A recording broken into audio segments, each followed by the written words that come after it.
নেপালে আকস্মিক বন্যায় মৃত্যু 150 ছাড়িয়েছে, শতাধিক ভারতীয় পর্যটক সহ নিখোঁজ কয়েকশো। প্রধানমন্ত্রী তারেক রহমানের শোক, সব ধরনের সহায়তার আশ্বাস। 6 মাসে পুলিশের মনোবল ফিরে এসেছে বললেন স্বরাষ্ট্রমন্ত্রী। রংপুরে 4 জন হত্যার ঘটনায় দ্রুত ব্যবস্থা না নেওয়া হলে দেশের সুনাম নষ্টের ষড়যন্ত্র হতো, রিজভির মন্তব্য। গুম ও মানবাধিকার নিয়ে ফ্যাসিবাদী আমলের চেয়েও দুর্বল আইন হচ্ছে, দায়িত্বশীল ভূমিকা পালন করছে না সরকার, অভিযোগ বিরোধী দলীয় নেতাদের। নানা আয়োজনে পবিত্র ঈদে মিলাদুন্নবী উদযাপন, ঢাকায় বর্ণাঢ্য শোভাযাত্রা, আন্তর্জাতিক শান্তি সমাবেশের আয়োজন, চট্টগ্রামের জাসনি জুলুসে মানুষের ঢল। দেখছিলেন সংবাদ শিরোনাম, এবারে বিস্তারিত। শুরুতেই আন্তর্জাতিক প্রসঙ্গ। নেপালে পাহাড়ি ঢলে আকস্মিক বন্যা ও ভূমিধসে প্রাণহানি 150 ছাড়িয়েছে, ভেসে গেছে হাজারো মানুষ। 5 শতাধিক নিখোঁজ পর্যটকের মধ্যে 109 জন ভারতের, রয়েছেন যুক্তরাজ্য, দক্ষিণ আফ্রিকা, অস্ট্রেলিয়া, নেদারল্যান্ডসের নাগরিকও। নিখোঁজদের উদ্ধারে চলছে তল্লাশি অভিযান।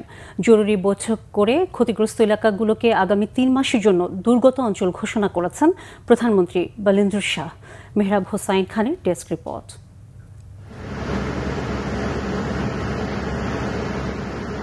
দৃশ্যটি তিব্বতের গাইরং কাউন্টির, যেন সমুদ্র তীরবর্তী এলাকায় সুনামির দৃশ্য। উজানের ঢলে গা শিউরে ওঠা এই তাণ্ডব ধরা পড়ে ঘটনাস্থলের আশেপাশের নিরাপত্তা ক্যামেরায়। কিছু বুঝে ওঠার আগেই ভেসে যান শত শত মানুষ। রাস্তাঘাট ধসেই বিচ্ছিন্ন হয়ে পড়ে নেপালের সাথে সংযুক্ত গাইরং স্থলবন্দরের যোগাযোগ। একই অবস্থা চীন তিব্বত সীমান্তবর্তী নেপালেরও। ঢলের তোড়ে ভেসে যায় বিস্তীর্ণ এলাকা। প্রাণপণে দৌড়ে পালানোর চেষ্টাও কাজে লাগেনি। পানির ঢলে শক্তি এতটাই শক্তিশালী ছিল যে মুহূর্তেই ধসিয়ে দেয় সেতু, ভেসে যায় এর ওপরে থাকা যাত্রীবাহী বাস, প্রাইভেট কার সহ বিভিন্ন যানবাহন। এই বিভৎসতায় ব্যাপক প্রাণহানির আশঙ্কা করছে স্থানীয় প্রশাসন। এই ঢলের কারণ কি, কতটা ক্ষয়ক্ষতি হলো নেপালের? স্থানীয় সময় বুধবার সকালে নেপালের উত্তরাঞ্চলীয় ভোটেকোশি নদীতে ব্যাপক ঢল নামে। এতে কাঠমান্ডু থেকে প্রায় 125 কিলোমিটার দূরে অবস্থিত তিব্বত সীমান্তবর্তী রসুয়া জেলায় বানের পানিতে ঘরবাড়ি, যানবাহন, সেতু সহ বিভিন্ন অবকাঠামোর ব্যাপক ক্ষয়ক্ষতি হয়, যেখানে প্রায় 50,000 মানুষের বসবাস।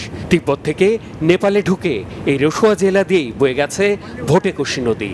ক্ষতিগ্রস্ত হয়েছে তিব্বত লাগোয়া রসুয়া, নোয়াকোট, ধাদিং, চিতওয়ান সহ নেপালের 6টি জেলা। সবচেয়ে বেশি ক্ষয়ক্ষতি হয়েছে টিমুরে ও সাব্রোবেশি এলাকায়। তাৎক্ষণিক উদ্ধার অভিযানে মোতায়েন করা হয় 12টি হেলিকপ্টার। টিমুরে এলাকায় আটকে পড়াদের উদ্ধারে হেলিকপ্টার পাঠানো হলেও হেলিপ্যাড ভেসে যাওয়ায় তা নামতে পারেনি। কমপক্ষে 385 জন নিখোঁজ পর্যটকের মধ্যে 109 জনই ভারতের। এদের মধ্যে যুক্তরাজ্য, দক্ষিণ আফ্রিকা, অস্ট্রেলিয়া, নেদারল্যান্ডসের নাগরিকও রয়েছেন। নেপালের বিদ্যুৎ কর্তৃপক্ষ জানিয়েছে, বন্যায় রাসুয়াগাড়ি, চিলিমে, ত্রিশুলি 3-এর জলবিদ্যুৎ প্রকল্প ক্ষতিগ্রস্ত হয়েছে। 220 কিলোভোল্ট বিদ্যুৎ উপকেন্দ্র এবং একাধিক সঞ্চালন ও বন্টন অবকাঠামো ক্ষয়ক্ষতির মুখে পড়েছে। স্থানীয় প্রশাসন জানিয়েছে, ত্রিশুলি নদী তীরবর্তী এলাকায় পানির স্তরের উচ্চতা বাড়তে পারে। নোয়াকোট ও ধাদিং জেলার বিভিন্ন এলাকাতেও সতর্কতা জারি করা হয়েছে। গণ্ডক নদীর পানি বিপদসীমার উপর দিয়ে বইছে। এতে 9 থেকে 10 ফুট উঁচু ঢেউয়ের আশঙ্কা করছেন আবহাওয়াবিদরা। গণ্ডক নদীর এমন বিরূপ পরিস্থিতিতে ভারতের বিহার আর উত্তরপ্রদেশের কিছু অংশে প্রভাব পড়তে পারে। তাই আবহাওয়া বিষয়ক হাই অ্যালার্ট জারি হয়েছে বিহারে। জরুরি বৈঠক করে দুর্যোগ মোকাবেলার দিক নির্দেশনা দিয়েছেন নেপালের প্রধানমন্ত্রী বলেন্দ্র শাহ। তার সাথে কথা বলে খোঁজ খবর নিয়ে নেপালের বিপর্যয়ে পাশে থাকার আশ্বাস দিয়েছেন ভারতের প্রধানমন্ত্রী নরেন্দ্র মোদী। ধারণা করা হচ্ছে, কোনো হিমবাহ হ্রদ ফেটে, অস্থায়ী জলাধার বা বাঁধ ভেঙে অথবা প্রবল বৃষ্টির কারণে আচমকা ঢল নামায় এমন দুর্যোগের মুখে পড়েছে নেপাল ও তিব্বতের সীমান্তবর্তী এলাকা। মেহরাব হোসাইন খান, বাংলা ভিশন নিউজ ডেস্ক। স্বরাষ্ট্রমন্ত্রী সালাউদ্দিন আহমদ বলেছেন, উত্তরাধিকার সূত্রে বিশৃঙ্খল ও মনোবল ভাঙ্গা আইনশৃঙ্খলা বাহিনী পেয়েছে সরকার। জনপ্রত্যাশা পূরণে পুলিশ বাহিনী জনবান্ধব বাহিনীতে পরিণত হবে বলেও জানান সালাউদ্দিন আহমদ। এদিকে বিএনপির ভারপ্রাপ্ত মহাসচিব রুহুল কবির রিজভী বলেছেন, রংপুরে একই পরিবারে 4 জন হত্যার ঘটনায় অভিযুক্তদের দ্রুত গ্রেফতার করায় দেশের ভাবমূর্তি রক্ষা পেয়েছে। এছাড়া আগামী 1 সেপ্টেম্বর বিএনপির প্রতিষ্ঠা বার্ষিকী উপলক্ষে কর্মসূচি ঘোষণা করা হয়েছে। বিস্তারিত সৈকত সাদিকের প্রতিবেদনে। পবিত্র ঈদে মিলাদুন্নবী উপলক্ষে নয়াপল্টনে বিএনপির কেন্দ্রীয় কার্যালয়ের সামনে দোয়া ও মিলাদ মাহফিল আয়োজন করে বিএনপি। অনুষ্ঠানে দলের কেন্দ্রীয় নেতারা অংশ নেন। অনুষ্ঠানের সভাপতি দলের ভারপ্রাপ্ত মহাসচিব রুহুল কবির রিজভী জাতীয় জীবনে মহানবী হযরত মুহাম্মদ সাল্লাল্লাহু আলাইহি সাল্লামের আদর্শ ও নীতির উপর গুরুত্ব তুলে ধরেন। এ সময় দেশের চলমান আইনশৃঙ্খলা পরিস্থিতি নিয়ে উদ্বেগ প্রকাশ করেন। রংপুরে একই পরিবারের 4 জনের হত্যার ঘটনার সঠিক কারণ উদ্ঘাটনে স্বরাষ্ট্রমন্ত্রীর প্রতি আহ্বান জানান। রংপুরের যে ঘটনাটি একটি গভর্নমেন্ট স্কুল, জেলা স্কুলের একজন শিক্ষকের পরিবার মাদক সেবীদের দ্বারা যেভাবে আক্রান্ত হয়ে 4টি প্রাণ চলে গেল, গোটা দেশকে, গোটা জাতিকে কাঁদিয়েছে। সরকার এবং আইন শৃঙ্খলা বাহিনী দ্রুততার সাথে সেই অপরাধীকে ধরতে সক্ষম হয়েছে। না হলে জাতীয় আন্তর্জাতিক ভাবে এই ঘটনাকে কেন্দ্র করে অনেক ধরনের কথাবার্তা শুরু করত, কিন্তু এটি সক্ষম হয়েছে। তো এখন এই সমস্ত সিন্ডিকেট, এই সমস্ত কারা এর সাথে জড়িত রয়েছেন, কোথায় কিভাবে এরা গড়ে উঠেছেন, এদের গোপন আস্তানা কোথায়, এটা আইডেন্টিফাই করে আপনাকে সেটা ধ্বংস করতে হবে। অনুষ্ঠানে প্রধান অতিথির বক্তব্যে স্বরাষ্ট্রমন্ত্রী সালাউদ্দিন আহমেদ সরকারের 6 মাসের দেশের অপরাধ দমনে আইন শৃঙ্খলা বাহিনীর পদক্ষেপ তুলে ধরেন। বলেন, রাতারাতি বৈপ্লবিক পরিবর্তন সম্ভব নয়। পুলিশ বাহিনী সহ সকল শৃঙ্খলা বাহিনীর আমি মাঝে মধ্যে প্রশংসা করি, এই জন্যই করি তাদের ভঙ্গুর মনোবল এবং ভঙ্গুর অবস্থায় যেভাবে আমরা পেয়েছিলাম, এই 6 মাসের মধ্যে তাদেরকে একটা আমরা অবস্থান উন্নীত করতে পেরেছি, তাদের মনোবল ফিরে এসছে এবং তারা সম্পূর্ণ শক্তি দিয়ে অপরাধ দমনে তারা সচেষ্ট হয়েছে। রংপুরের একটি ঘটনার কথা মহাসচিব সাহেব বললেন, সেই ঘটনা সংঘটিত হওয়ার যৌক্তিক সময়ের মধ্যে সবাইকে আইনের আওতায় আনা হয়েছে। এদিকে আগামী 1 সেপ্টেম্বর বিএনপির 48তম প্রতিষ্ঠা বার্ষিকী উপলক্ষে কর্মসূচি ঘোষণা করা হয়েছে। যৌথ সভা শেষে দলের ভারপ্রাপ্ত মহাসচিব গণমাধ্যমে তা তুলে ধরেন। আমরা 5 দিন ব্যাপী কর্মসূচি নিয়েছি প্রতিষ্ঠা বার্ষিকী উপলক্ষে, এবং সেই কর্মসূচিতে আমরা 1 সেপ্টেম্বর সকাল 9টায়, আপনাদের বলে রাখি, সকাল 9টায় দলের চেয়ারম্যান মাননীয় প্রধানমন্ত্রী, তিনি শহীদ রাষ্ট্রপতি জিয়াউর রহমান এবং দেশনেত্রী মরহুমা বেগম খালেদা জিয়ার সমাধিতে মাজারে যাবেন। সেখানে প্রথমে ফাতিহা পাঠ করবেন, পুষ্পস্তবক অর্পণ করবেন। সৈকত সাদিক, বাংলা ভিশন, ঢাকা। রংপুরের বহুল আলোচিত শিক্ষক গণপতি চক্রবর্তী জুয়েল তার স্ত্রী ও 2 সন্তান হত্যাকাণ্ডের ঘটনায় বিচার বিভাগীয় তদন্ত কমিটি গঠনের দাবিতে মানববন্ধন করেছে বাংলাদেশ সমাজতান্ত্রিক পার্টি বাসদ ও সুশাসনের জন্য নাগরিক সুজন। গতকাল স্থানীয় প্রেস ক্লাব চত্বরে ঘণ্টাব্যাপী এই কর্মসূচিতে বক্তারা অভিযোগ করেন, হত্যাকাণ্ডের 5 দিন পেরিয়ে গেলেও রহস্যের জট কাটেনি। প্রশ্ন তোলা হয়েছে পুলিশের তদন্ত নিয়েও। একই পরিবারের 4 সদস্যকে হত্যার মতো ভয়াবহ ঘটনার পরও স্বরাষ্ট্র মন্ত্রণালয় কিংবা পুলিশের শীর্ষ পর্যায় থেকে কার্যকর কোনো পদক্ষেপ দেখা যায়নি। প্রকৃত খুনিদের আড়াল করার চেষ্টা চলছে বলেও অভিযোগ করে মূল ঘটনার রহস্য উদ্ঘাটনের দাবি জানান বক্তারা। এ সময় রংপুর মহানগরীর আইনশৃঙ্খলা পরিস্থিতিরও তীব্র সমালোচনা করা হয়। বক্তাদের দাবি, 6টি থানা থাকার পরও চুরি, ছিনতাই, ডাকাতি, খুন ও ধর্ষণের আতঙ্কে নিরাপত্তাহীনতায় ভুগছে মহানগরবাসী।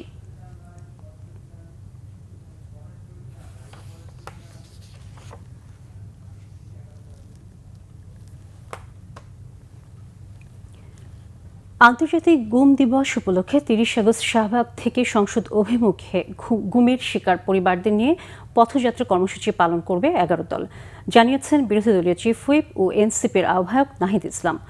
গতকাল রাজধানীর মিন্টো রোডের বিরোধী দলীয় নেতার বাসভবনে 11 দলীয় ঐক্যের জরুরি বৈঠকের পর একথা বলেন তিনি। সংবাদ সম্মেলনে নাহিদ ইসলামের অভিযোগ, গুম ও মানবাধিকার নিয়ে যে বিল উত্থাপন করা হবে তা 2009 সালের মানবাধিকার আইনের তুলনায় দুর্বল। তিনি আরও বলেন, ফ্যাসিবাদী আমলের চেয়েও দুর্বল আইন তৈরির চেষ্টা করা হচ্ছে।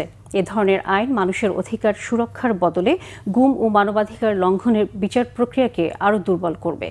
এ সময় চলমান বিভিন্ন সংকট মোকাবিলায় দেশে কোনো দায়িত্বশীল সরকার নেই বলে অভিযোগ করেন জামায়াতে ইসলামীর সহকারী সেক্রেটারি জেনারেল হামিদুর রহমান আজাদ।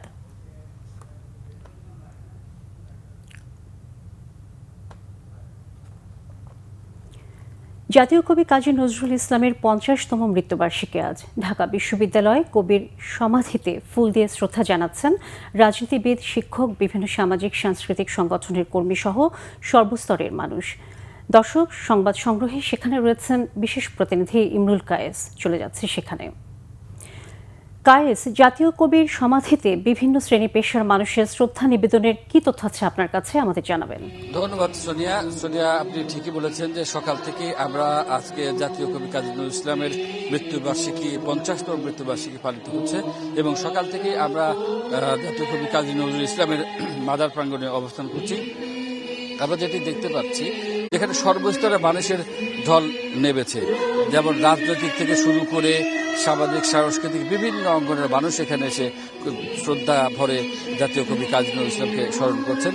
আমরা যদি একটু দেখাই, এখন আসলে পেছনের দিকে লাইন ধরে অনেক মানুষ অপেক্ষা করছেন কবি কাজী নজরুল ইসলামের মাজারে শ্রদ্ধা দেওয়ার জন্য এবং এখানে যারা আসছেন তারা নীরবে পুষ্পস্তবক অর্পণের পর নীরবে তারা কিন্তু আবার কবি কাজী নজরুল ইসলামের বিদেহী আত্মার মাগফিরাত কামনা করে দোয়া করছেন।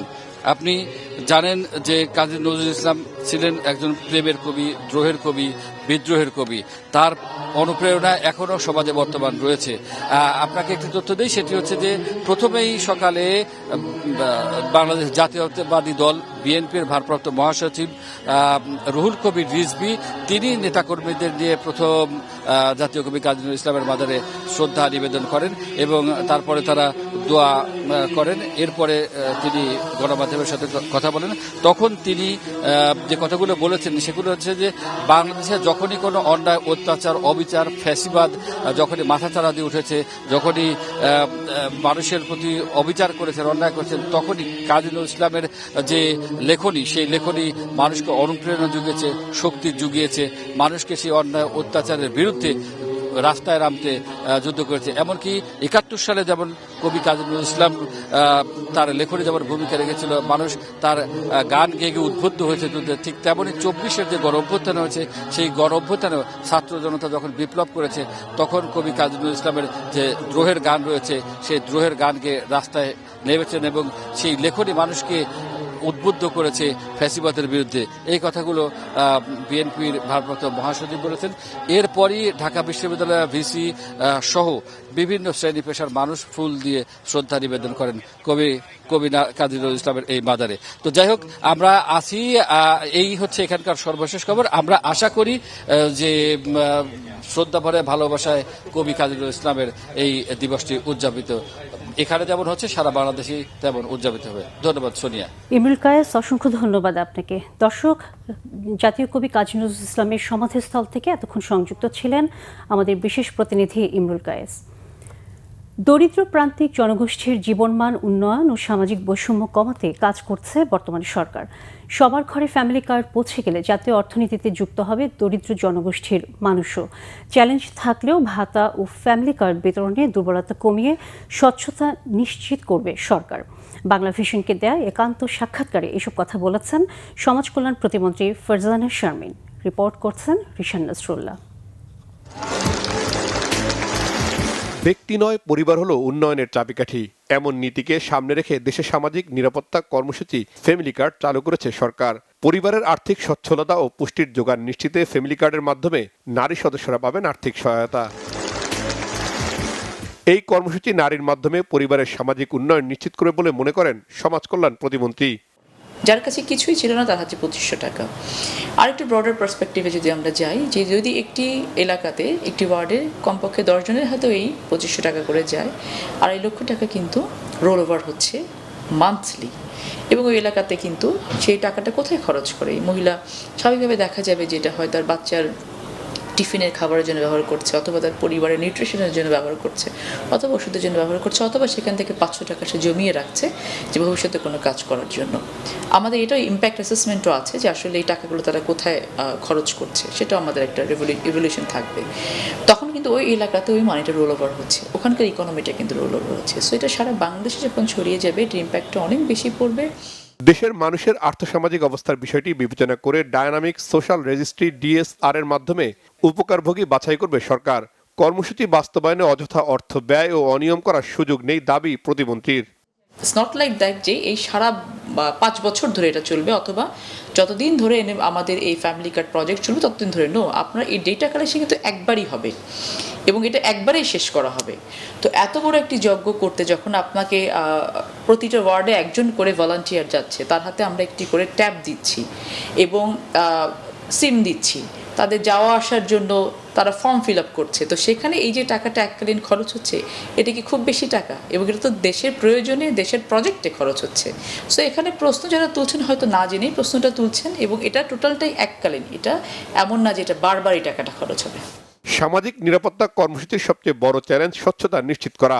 সেটি কিভাবে নিশ্চিত করা হবে জানতে চাইলে প্রতিমন্ত্রী বলেন, কর্মসূচি বাস্তবায়নের সব দিকেই মনিটরিং থাকবে সরকারের। ফ্যামিলি কার্ড বাড়লে অন্যান্য ভাতাগুলো কিন্তু কমে আসছে, সেখান থেকে একটা অ্যাডজাস্টমেন্ট আমাদের হচ্ছে। দ্বিতীয়ত হচ্ছে যে একটি বিগ প্রজেক্ট, একটা মেগা প্রজেক্ট নিতে গেলে কিন্তু অনেক টাকা ইনভেস্ট করতে হয়। আমরা কিন্তু টাকাটা যেটা আসছে সেটাকে ইনভেস্ট করছি কিন্তু জনগণের জীবনমানের উপরে, যেটা কিন্তু ইকোনমিতে রোল ওভার হচ্ছে এবং দেশের ভেতরে থেকে দেশের টাকা দেশের মানুষের উপকারে আসছে। এখানে কিন্তু আপনার মেগা প্রজেক্ট নিয়ে আপনার অর্ধেক প্রজেক্ট করলাম, বাকি অর্ধেক না করে টাকা নিয়ে চলে গেলাম, অথবা বিদেশে অর্থ পাচার করলাম, সেই সুযোগটা কিন্তু থাকছে না। সো এখানে আমার কোনোভাবেই যে অর্থনীতির উপর চাপ পড়ার কোনো ইস্যু এখানে আসছে না। দ্বিতীয়ত হচ্ছে যে গ্র্যাজুয়ালি যখন এই মানুষগুলো, আপনাকে তো সাধারণ মানুষকে কিছু না কিছু দিতে হবে, এই মানুষগুলো যখন কিছুটা কর্মক্ষম হয়ে কাজ করা শুরু করবে, তখন কিন্তু দেশের চাকা ঘোরা শুরু করবে। আগামী 4 বছরের মধ্যে 1,60,00,000 পরিবারকে ফ্যামিলি কার্ডের আওতায় আনার পরিকল্পনা সরকারের। রিশাদ নাসরুল্লাহ, বাংলা ভিশন, ঢাকা। যথাযোগ্য মর্যাদায় পালিত হয়েছে পবিত্র ঈদে মিলাদুন্নবী। বিশ্বনবী হজরত মুহাম্মদ সাল্লাল্লাহু আলাইহি ওয়াসাল্লামের জন্ম ও ওফাতের পুণ্য স্মৃতিময় দিনে রাজধানীতে ছিল নানা আয়োজন। শোভাযাত্রা করেছে বিভিন্ন সংগঠন। এতে যোগ দেন দেশি বিদেশি অতিথিরা। নবী সাল্লাল্লাহু আলাইহি ওয়াসাল্লামের জীবন দর্শন মানুষের মাঝে পৌঁছে দেওয়ার প্রত্যয় জানান তারা। মুহিবুল্লাহ মুহিবের রিপোর্টে বিস্তারিত। বিশ্বনবী হজরত মুহাম্মদ সাল্লাল্লাহু আলাইহি ওয়াসাল্লামের জন্মদিন উপলক্ষে সকাল থেকে রাজধানীর বীরপুরে আঞ্জুমানে আসাদিয়া, নুরিয়া, সেহাবিয়াতে বিভিন্ন কার্যক্রম পরিচালিত হয়। স্বেচ্ছায় রক্তদান ও জুলুসের আয়োজন করেন ধর্মপ্রাণ মুসল্লিরা। পরে শোভাযাত্রা বের হয়। রাজধানীর গুরুত্বপূর্ণ বিভিন্ন সড়ক প্রদক্ষিণ করে শোভাযাত্রাটি। বাদ জোহর আয়োজন করা হয় ওয়াজ ও মিলাদ মাহফিল। দিনভর খানকা শরীফ প্রাঙ্গণে আয়োজন করা হয় ওয়াজ মাহফিলের। এদিকে রাজধানীর সোহরাওয়ার্দী উদ্যানে আন্তর্জাতিক শান্তি সম্মেলনের আয়োজন করে আঞ্জুমানে রহমানিয়া, মইনিয়া, মাইজভান্ডারিয়া। ধর্মীয় শোভাযাত্রা বের করেন তারা। এতে অংশ নেন দেশি বিদেশি অতিথিরা।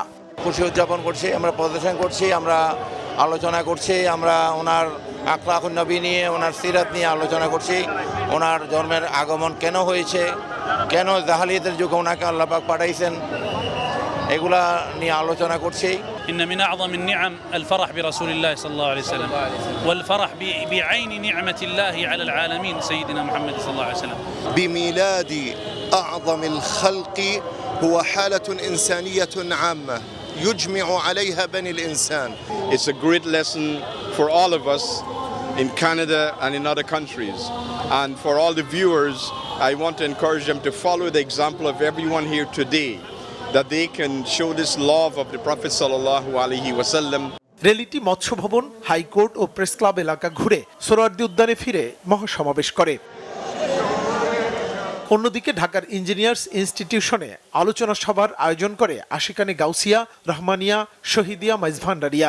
আলোচনায় উঠে আসে ঈদে মিলাদুন্নবীর গুরুত্ব ও করণীয়, সেই সাথে জশ্নে জুলুস করেন মুসল্লিরা।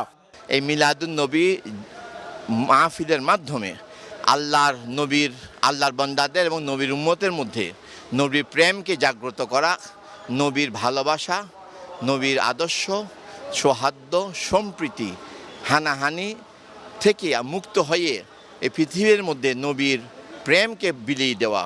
পূর্ণ স্মৃতিময় 12 রবিউল আউয়াল পালন করেছে মাদারটেক পুরাতন কেন্দ্রীয় জামে মসজিদ কমিটি। পরে বাসাবোতে বের করা হয় শোভাযাত্রা। এতে অংশ নেন সর্বস্তরের মানুষ। মিছিলটি মাদারটেক পুরান কেন্দ্রীয় জামে মসজিদ কমিটি ও মসজিদের খতিব এবং দারুল মাসানিয়া কামিল মাদ্রাসার প্রিন্সিপাল আবু জাফর মোহাম্মদ হেলাল উদ্দিনের নেতৃত্বে মাদারটেক থেকে শুরু হয়ে বাসাবো এলাকার বিভিন্ন রাস্তা প্রদক্ষিণ করে, আবার মাদারটেক কেন্দ্রীয় জামে মসজিদে এসে শেষ হয়। মুহিবুল্লাহ মুহিব, বাংলা ভিশন, ঢাকা। নানা আয়োজনের মধ্য দিয়ে দেশের বিভিন্ন স্থানে পালিত হলো পবিত্র ঈদে মিলাদুন্নবী। চট্টগ্রামে জশ্নে জুলুসে অংশ নেন লাখো মানুষ। পবিত্র ঈদে মিলাদুন্নবী উপলক্ষে চট্টগ্রামে ৫৫তম ঐতিহাসিক জশ্নে জুলুস হয়েছে। সকালে মহানগরীর ১৬ শহর জামিয়া আহমদিয়া সুন্নিয়া কামিল মাদ্রাসা সংলগ্ন এলাকা থেকে জশ্নে জুলুস শুরু হয়। মুরাদপুর, জিএসসি মোড়, ওয়াসা, দামপাড়া, লালখান বাজার ও টাইগার পাস সহ গুরুত্বপূর্ণ সড়কগুলো প্রদক্ষিণ করে মাদ্রাসা মাঠে গিয়ে শেষ হয়। জুলুসকে ঘিরে মহানগরীর বিভিন্ন সড়ক ও গুরুত্বপূর্ণ মোড় তোরণ, ব্যানার, ফেস্টুন ও সবুজ পতাকায় সাজানো হয়। পবিত্র ঈদে মিলাদুন্নবী উপলক্ষে আহলে সুন্নাত ওয়াল জামাত খাগড়াছড়িতে বর্ণাঢ্য শোভাযাত্রার আয়োজন করে। সকালে জশ্নে জুলুসের শোভাযাত্রাটি নগরীর প্রধান সড়ক প্রদক্ষিণ করে পৌর ঈদগাহ মাঠে গিয়ে শেষ হয়। ঈদে মিলাদুন্নবী উপলক্ষে মানিকগঞ্জে গড়পাড়া ইমামবাড়ি দরবার শরীফের আয়োজনে শোভাযাত্রা বের হয়। শহরের প্রধান সড়ক প্রদক্ষিণ শেষে বিজয় মেলার মাঠে গিয়ে শোভাযাত্রাটি শেষ হয়। নানা আয়োজনের মধ্য দিয়ে বরিশালেও পালিত হয়েছে পবিত্র ঈদে মিলাদুন্নবী। দিবসটি উপলক্ষে নগরীর সদর রোডে থেকে বাংলাদেশ ছাত্র হিজবুল্লাহর উদ্যোগে আনন্দ মিছিল বের করা হয়। গ্যাস সংকট কবে কাটবে এমন প্রশ্ন ক্রমেই বড় হয়ে উঠছে সিএনজি চালক ও পরিবহন সংশ্লিষ্টদের মধ্যে। ছুটির দিনে রাজধানীর সিএনজি স্টেশনগুলো গ্যাসের জন্য লাইন কিছুটা কম, তবে গ্যাসের পর্যাপ্ত প্রেশার না থাকায় মিলছে না কাঙ্ক্ষিত গ্যাস। গোলাম ময়নুল আহসানের রিপোর্ট। অর্থমন্ত্রী নিয়মিত বলছেন, গ্যাস সমস্যার সমাধানে সরকারি সব চেষ্টা থাকলেও তার সংক্ষিপ্ত সময় করা সম্ভব হচ্ছে না। তাই গ্যাস নিয়ে অস্থিরতা এখনই কাটছে না ধরে নেই। প্রতিদিন সিএনজি স্টেশনে থাকছে গাড়ির লম্বা লাইন। প্রায় 1 ঘন্টা এখানে লাগছে। মালিবাগটা তো বন্ধই, মালিবাগে ছিল আধা ঘন্টা সে। আপনি আবুল হোটেল ওটাও বন্ধ। আমার বাসা তো আবুল হোটেলের পিছনে, তো আমরা সবসময় হাজিরপাড়ার থেকেই নেই। আজকে ওই দুটাও বন্ধ, মালিবাগের এটাও বন্ধ। আমাদের অনেক ভোগান্তি, এটা তো মালিক পক্ষ বোঝেন আর কি। এই যে আমরা গ্যাস নিতে আমাদের কত এই রোদের ভিতরে দাঁড়ায় থাকতে হয়, গাড়ির ভিতরে কতন বসে থাকা যায়। তারপরে দেখা গেছে একটু হোয়াটসঅ্যাপের ধরে, ওয়াশরুমের ধরে, যেখানে এখানে যাওয়া যায় না, এটা একটা ভোগান্তি। ঈদে মিলাদুন্নবী ছুটির দিনে রাজধানী পাম্পগুলোতে লাইন কিছুটা কম। আজকে আমরা তেমন সিরিয়াল পাই নাই, তো এই যে আইসি ঢুকে গেলাম গা। এখানে আজকে 10 মিনিট হয়েছে সিরিয়াল দিছি, কিন্তু বন্ধ থেকে ছুটির কারণে আর কি প্রেশারটাও পাম্পে কম, আবার সিরিয়ালও কম। গ্যাস পাওয়া যায় প্রতিদিনই, কিন্তু আজকে একটু সময় কম লাগবে, কিন্তু আজকে তো বন্ধ অফিস আদালত সব। ছুটির দিনেও গ্যাসের পর্যাপ্ত প্রেশার নেই বলে জানান সিএনজি ও গাড়ির চালকরা। সবসময় একটু মাথা বন্ধ থাকে বা বাংলা মোটর বন্ধ থাকে। আজকে অত ওরকম হামরি না, সামান্য জ্যাম কম আর কি। তো 3 দিন বন্ধ হিসাবে কিন্তু ওরকম বেশি কিন্তু মানে চাপ আছে। গ্যাসের প্রেশার মোটেই নাই। 1.5 ঘন্টা লাগাইলাম মাত্র, দেখা গেছে গ্যাস ঢুকবে হয়তো 200-250। প্রেশার থাকতো একবার নিলে আর নিয়ে লাগতো না সারাদিনের ভিতরে। আমি যে 120 কি 150 প্রেশার আছে, তা আবার নিয়ে লাগবে না, মনে করেন 2-4 টিপ মারি আবার নিয়ে লাগবে। এই গ্যাস সংকট সমাধানে সরকারের কার্যকর দ্রুত পদক্ষেপের আশা সংশ্লিষ্টদের। গোলাম ময়নুল আহসান, বাংলা ভিশন, ঢাকা। ঢাকা 6 আসনের দরিদ্র অসহায়দের মধ্যে বিশেষ অনুদান বিতরণ করলেন মুক্তিযুদ্ধ বিষয়ক প্রতিমন্ত্রী ইশরাক হোসেন। প্রধানমন্ত্রী তারেক রহমানের সহযোগিতায় এবং সমাজ কল্যাণ মন্ত্রণালয় এ বিশেষ অনুদান দেয়া হয়েছে। বুধবার রাজধানীর ওয়ারিতে আয়োজিত এক অনুষ্ঠানে অনুদানের আর্থিক চেক তুলে দিয়ে প্রতিমন্ত্রী ইশরাক হোসেন বলেন, দেশের দরিদ্র অসহায় ব্যক্তিদের কল্যাণে কাজ করছে বর্তমান সরকার। এ সময় ফ্যামিলি কার্ড ও কৃষক কার্ড সহ সরকারের বিভিন্ন কর্মসূচির কথা জনগণের সামনে তুলে ধরেন ঢাকা 6 আসনের সংসদ সদস্য ও প্রতিমন্ত্রী ইশরাক হোসেন। অনুদানের চেক পেয়ে সুবিধাভোগীরা সন্তোষ জানান। কর্মসূচিতে সমাজ কল্যাণ মন্ত্রণালয়ের সংশ্লিষ্ট কর্মকর্তা, স্থানীয় গণ্যমান্য ব্যক্তি এবং বিভিন্ন শ্রেণী পেশার মানুষ উপস্থিত ছিলেন। নির্ধারিত কোটা ব্যবস্থায় জাতীয় দলের ফুটবলারদের প্রিমিয়ারের ক্লাবগুলোর মধ্যে ভাগ করে দেয়া গেলে প্রতিদ্বন্দ্বিতাপূর্ণ হতো ঘরোয়া ফুটবল, আর বাংলাদেশি বংশোদ্ভূত প্রবাসী ফুটবলারদের লিগে খেলানো গেলে উপকৃত হতো জাতীয় দল। কথা মনে করেন বাফুফেল লীগ কমিটির সদস্য মোহাম্মদ এখলাস উদ্দিন। জানান, ক্লাবগুলোর সাথে আলোচনা করে সেপ্টেম্বরে ঠিক করা হয়েছে নতুন মৌসুমের সূচি। মানিক মাহমুদের রিপোর্ট। ঢাকের তালে ঘোড়ার গাড়িতে করে জমকালো আয়োজনে পেশাদার ফুটবলের দলবদল শেষ করে দেশের ঐতিহ্যবাহী ক্লাব মোহামেডান, কিন্তু লিগের অনিশ্চয়তায় শুরু করেনি অনুশীলন। ফিফা নিষেধাজ্ঞা থেকে আবাহনে মুক্ত হলেও ঝুলে আছে বসুন্ধরা কিংস ও ফকিরের পুল ইয়ং ম্যানস। তাদের সুযোগ আগামী 28 আগস্ট পর্যন্ত। ঘরোয়া ফুটবলের জন্য গুছিয়ে উঠতে পারেনি বাকি দলগুলো, তাই আগস্টে নতুন মৌসুম মাঠে গড়ানোর কথা থাকলেও তা হয়নি। 3 সেপ্টেম্বর পর্যন্ত দলবদলের সময় বাড়িয়েছে বাফুফে। প্রায় 1 মাস পিছিয়ে নতুন সূচিতে ঢাকা স্টেডিয়ামে প্রথম দিনেই দেখা যেতে পারে লিগের ম্যাচ। ফর্টিসের এফসি কাপে খেলা ও ফিফা উইন্ডোতে জাতীয় দলের ক্যাম্পের মাঝেও লিগ চলমান রাখার পরিকল্পনা বাফুফের। উদ্বোধনটা হয়তো একদিনে তো আসলে 4টা মাঠে উদ্বোধন হয়, নর্মালি কিন্তু প্রথম দিনে একটা খেলা দিয়ে উদ্বোধন হয় না। So there is a possibility যে ন্যাশনাল স্টেডিয়ামেও একটা খেলা থাকার কথা। 18 সেপ্টেম্বর আমাদের বিএফএল এর প্রথম ম্যাচ হবে, 22 সেপ্টেম্বর থেকে শুরু হবে ফেড কাপ, যেটা আমরা চেষ্টা করছি লিগের খেলার জন্য দীর্ঘ লং টাইম বন্ধ না থাকে, সেটার জন্য আমরা শিডিউলগুলো এভাবে পারমিটেশন করছি। যেমন ফর্টিজের খেলাগুলো তারা খেলে আসার পরে শেষ রাউন্ডে তাদের খেলাগুলো আমরা অ্যাকোমোডেট করার চেষ্টা করতেছি। ফিফা ইন্টারন্যাশনাল উইন্ডোর জন্য যে সেপ্টেম্বরের 21 থেকে 6 অক্টোবর ব্যাপার আছে, ওইখানে জাতীয় দলের খেলাগুলা ক্যাম্পে থাকবে, কিন্তু ক্লাবগুলাকে লিগে খেলতে হবে জাতীয় দলের খেলা ছাড়া। সাব টুর্নামেন্টের ওই সময়টা আমরা হয়তো আমাদেরকে লিগটা কিছুদিনের জন্য বন্ধ রাখতে হবে। নির্দিষ্ট কোটায় প্রতিটি দলেই জাতীয় দলের ফুটবলাররা খেললে ঘরোয়া ফুটবলের মান উন্নয়ন হতো, বাড়ত প্রতিদ্বন্দ্বিতা। মত বাফুফের লিগ কমিটির সদস্য মোহাম্মদ এখলাস উদ্দিনের। এটা এমন যদি হয়তো পুল সিস্টেম থাকতো যে একটা দলে ন্যাশনাল টিমের খেলোয়াড় 3টা বা 4টা বেশি থাকতে পারবে না, তাহলে হয়তো আরও কম্পিটিটিভ হইতো, আর ক্লাবগুলোর মধ্যে আরও প্রতিদ্বন্দ্বিতা বাড়তো। লিগে ক্লাবগুলো ফরেন কোটায় বাইরের খেলাগুলো নিয়ে আসি, সেক্ষেত্রে যদি আমাদের বাংলাদেশি বংশোদ্ভূত যে খেলাগুলো আমরা জাতীয় দলে খেলাচ্ছি, এদেরকে যদি আমরা লিগে পার্টিসিপেট করাইতে পারি বিভিন্ন ক্লাবে যে লোকাল খেলাগুলো থাকে, তারা নিজেদের কোয়ালিটি এবং তাদের কম্পিটিটিভনেসটা বাড়বে। শামিদ সোম বা সুলেমান মতো বংশোদ্ভূত খেলোয়াড়রা যদি একসাথে লিগে খেলে, তো তাদের মধ্যে আন্ডারস্ট্যান্ডিংটাও ভালো হবে এবং আমার মনে হয় জাতীয় দলের রেজাল্টও আলটিমেটলি লং রানে এটা অনেক ভালো পজিটিভ রেজাল্ট আসবে। ফেডারেশনের পরিকল্পনায় ফিফা এশিয়ান কাপে বাংলাদেশের খেলাটি হবে সাফের জন্য সেরা প্রস্তুতি, বলেন এই সংগঠক। আসিয়ানের ব্যাপারে তো আমাদের আসলে না খেলার কোনো কারণ নেই। আমরা যদি অন্য কোনো দূরবর্তী টিমের সাথে আমরা খেলতে যাইতাম, প্রস্তুতির থেকে আমাদের সেম এনভায়রনমেন্টে সাফের জন্য যে আমাদের যে ওয়েদার, যে সমপর্যায় টিমের সাথে কম্পিটিটিভ ম্যাচ, এইটা আসলে পারফেক্ট হচ্ছে আসিয়ানের টিমগুলোর সাথে খেলা। ব্রাজিলের সাথে যেটা, এটা একটা প্রদর্শনী ম্যাচ হওয়ার ইস্যু, এবং যেটা এখনো ব্রাজিলের সাথে বাংলাদেশের ম্যাচ হবে, এটার কোনো ফাইনাল আসে নাই।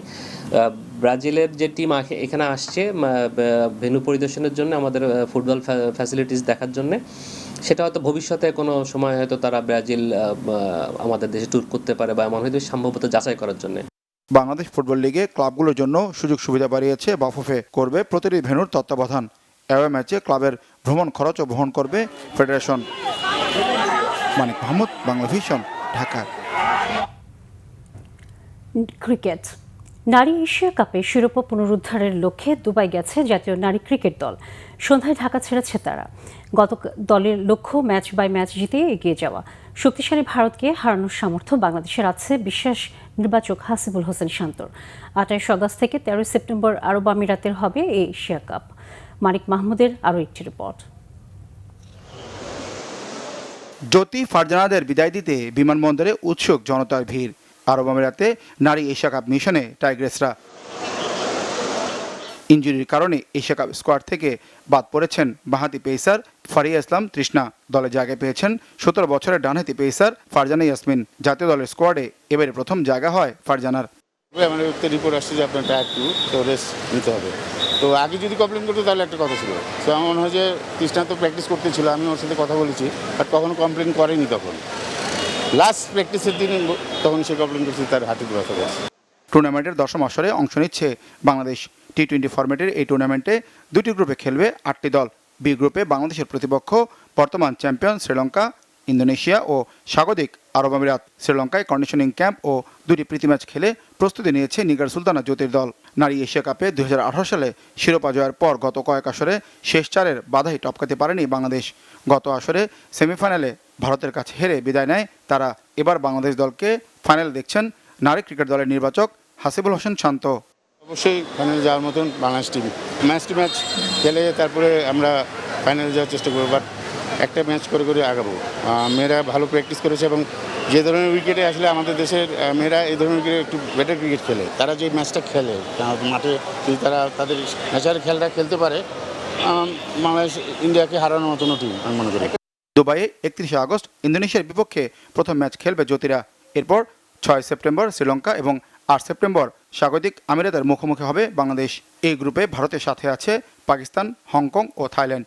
এশিয়া কাপ খেলে এশিয়ান গেমসে অংশ নিতে দুবাই থেকে জাপান যাবে বাংলাদেশ নারী ক্রিকেট দল। মানিক মাহমুদ, বাংলা ভিশন, ঢাকা। দর্শক, এই ছিল এখনকার মতো। পরের সংবাদ সকাল 10টায়। এর আগে 9টায় রয়েছে নিউজ টপ 10 দেখার আমন্ত্রণ। এতক্ষণ সাথে থাকার জন্য ধন্যবাদ সবাইকে।